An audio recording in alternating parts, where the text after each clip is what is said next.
me see. Whoop.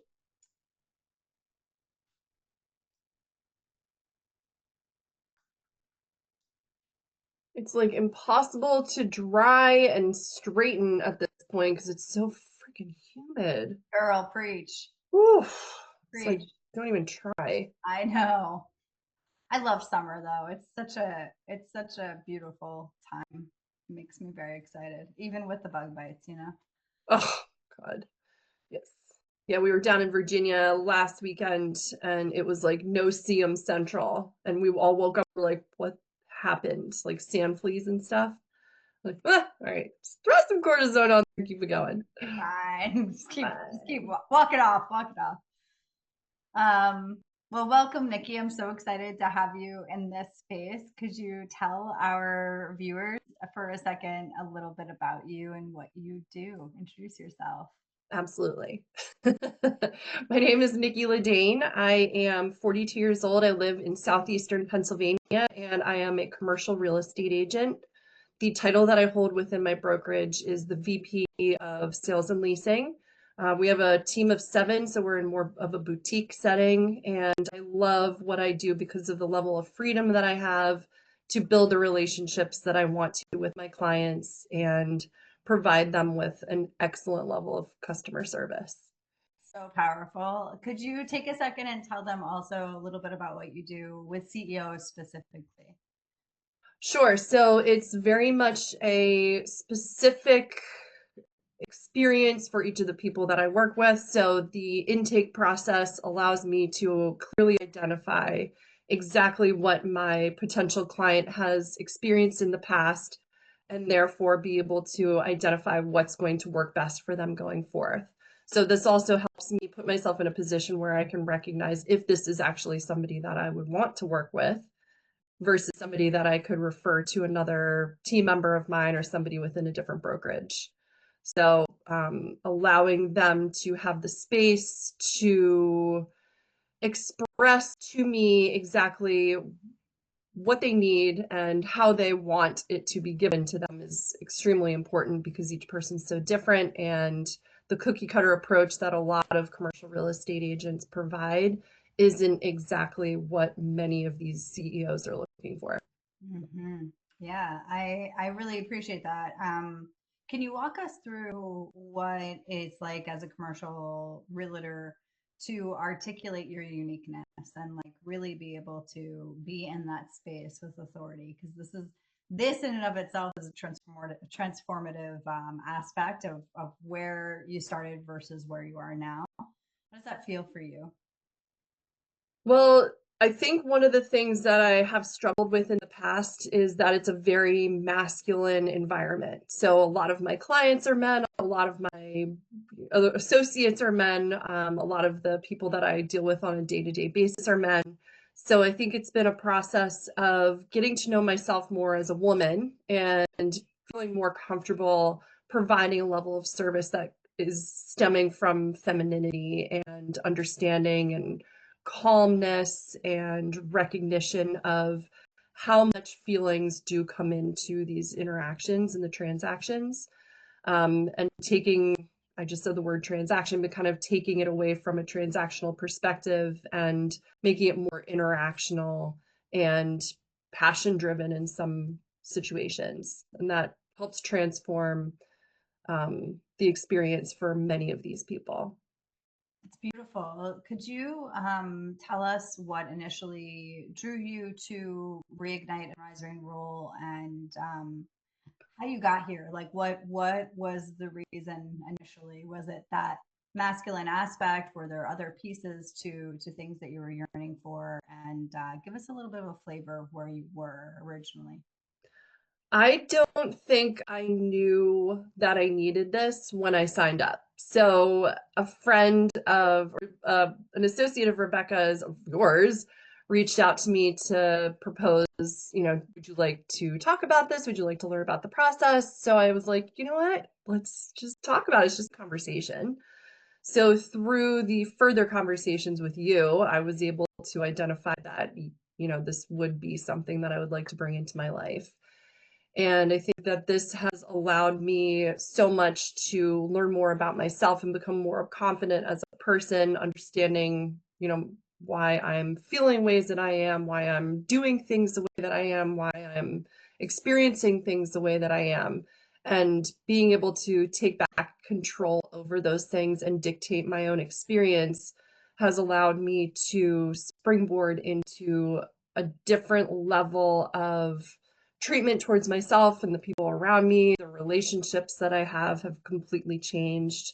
A lot of the pettiness and there are so many unimportant things that I think I was clinging to that I was able to let go that have allowed relationships to evolve into something completely different now. And I think that of all the things that I've experienced in working with you, that's been the most important thing to me. That's beautiful. So, for a viewer who's listening to this who doesn't really understand what you mean by the pettiness and how relationships have completely changed, would you mind, like, kind of opening that up a little bit? Has that opened up a world for higher value clients, higher value friends, higher value circles? Tell us about that. Beautiful. Yeah, so understanding that meeting people where they are and not trying to change them into what you predict that they need to be has allowed me to reshape the relationship with my parents, for example, and my sister. So there's family strife in that space, but I've been able to step back from that and have my own relationships with each of these people while understanding where they're coming from, but also making sure that where I'm coming from is my top priority. And choosing the way that I want to go forth is completely under my control. Um, as for higher value, I mean, my relationships have become higher value because of this. The people that I feel comfortable being around, the relationships that I'm able to form because I'm more in touch with myself, allows me to kind of skip over the, surface stuff and get more into the nitty-gritty, which has allowed relationships to become a lot deeper and more meaningful. And also to be able to understand myself better allows me to understand other people better so I can see people where they are and understand them better for who they are and understand better, what it's going to take to get us to a place that's going to, be very healthy and growth oriented for both of us. So powerful, Nikki. I commend you and the ways that you've expanded in those spaces, and the prosperity and the abundance that that leads to is unique and quite powerful and meant for you. And I love that that's elevated your presence overall. Has anyone in your network commented on your professional like presence or the ways that you've been showing up online? Has that shifted a little bit from the place that you were when you originally started, which was maybe a little bit more timid, maybe a little bit more hiding style, or just that you just didn't have time? Can you tell us about that? Yeah, I think that there was a combination of those things that, I had gotten off of Facebook years ago just out of finding myself constantly comparing myself to others. And I wanted to step away from that because I didn't have the tools with which to look at things from the outside and recognize them for what they truly were. So people putting forth their best look online isn't necessarily who they are inside of what's going on inside the four walls of their home. So I had stepped away from that and probably taken on a more timid standpoint in ever going back into that space. But through the work that we've done, all of the understanding of what I can do and what I'm comfortable with has allowed me to put forth a different, take a different perspective and also put forth a different view of what I'm doing now. So, through Reignite, we've put together stories and we've done a lot of content building and things like that. And I think that people are very impressed with it. Just it's not the same stuff as what everybody else is doing. Like, oh, I went to this event this morning. It was so great. I learned so much stuff. Here's a bunch of pictures. On to the next thing. It's more impactful because it's consistent and it carries a similar message from the last one to the next one. And I think that people really like seeing something different. Yeah, amen to that. So, tell me a little bit about for the viewers that are maybe evaluating this and thinking about talking to Rise and Roll or talking about Reignite. What would you tell them if you could? Like, what would you directly be like? Listen, this is what you need to know. Like you said, when I got into here, I didn't really understand that this is actually what I needed the most. How would you guide them with that? I think that not until you get involved and start applying yourself are you going to recognize that maybe what you thought you needed is something completely different. But you're never going to know until you get yourself here. And you can come here and you don't have to apply yourself. Of course, Rebecca will hold your feet to the fire by your hair. But putting yourself in a position where you're going to be open and vulnerable and willing to learn about yourself is absolutely the first start, or the first start, absolutely the first step that you need to take in order to start, being a catalyst for change within yourself. And once you build it within yourself, then everybody else outside of you is going to notice the change that you've gone through and the evolution that you're making. So powerful. What habits or skills have you picked up through Rise and Roll and Reignite that will serve you in this next season for yourself? Oh my God. Let's see. Creating great habits, building structure, having process, um, let's see, meditating and journaling and reading, taking more time for myself, being very specific about what I'm doing for self-care and to nurture my own soul.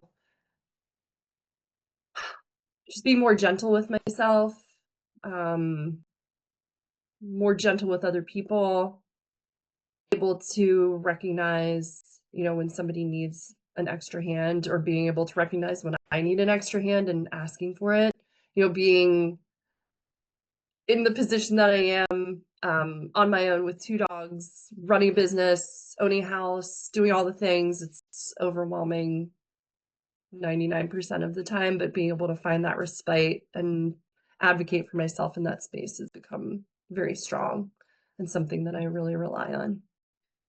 Beautiful, beautiful. What's one blind spot that you didn't even realize that you had until we started mapping things out and developing a roadmap for you? What was one that just surprised you? Probably how seat of the pants I was. Tell me about that. Just didn't have much structure, but thought like if I exercise every day, like that's structure. So I'm so structured right now, but it's so much more than that. Um, and just being able to take advantage of that and make these small changes create something so much bigger by just implementing small changes, and how powerful that is. Beautiful. You're in a high trust, high competitive, highly male dominated industry. How did we help position you as somebody that you can count on as not only on the strategic level, but also in angling that was unique? Really settling into the feminine approach for what we were doing and drawing a recognition of how different, but how we can all do the same things anyway. And that, I've struggled with kind of showing up and being the one woman there and maybe not being recognized in the way that I wanted to. And learning more about exactly what's going on within the dynamic between the people that you're with and being able to step into that space confidently because you know what's going on. It's not that you're necessarily having a door closed in your face. It's like they're all I gotta stop.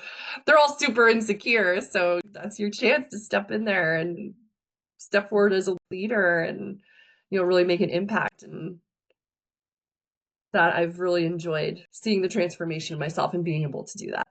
Yeah, I love how your eyes light up when you're saying this too, because this is something that, obviously walking on that line is something that is challenging in this industry, but also recognizing it and being able to see what you provide to a lot of the CEO clients that you have, whether it's a developer or an investor that shows up in front of you. Um, there's a power to the ways that you appear in your own confidence and the ways that you're sitting in your heart about it. You're not trying to make yourself just seen. You're creating it as you are seen, and you're evaluating it from being available, right? There's a difference between being seen and being available. What are you seeing inside that difference for yourself?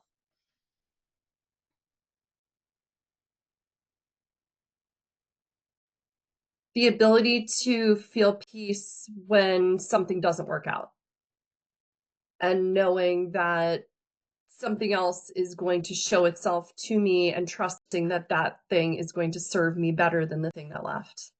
Beautiful. Beautiful. What would you recommend to other commercial professionals with this kind of like brand positioning, automation, mindset shifts, coaching, and leadership? Like why would you recommend this, and what is important for them to be aware of in your industry specifically?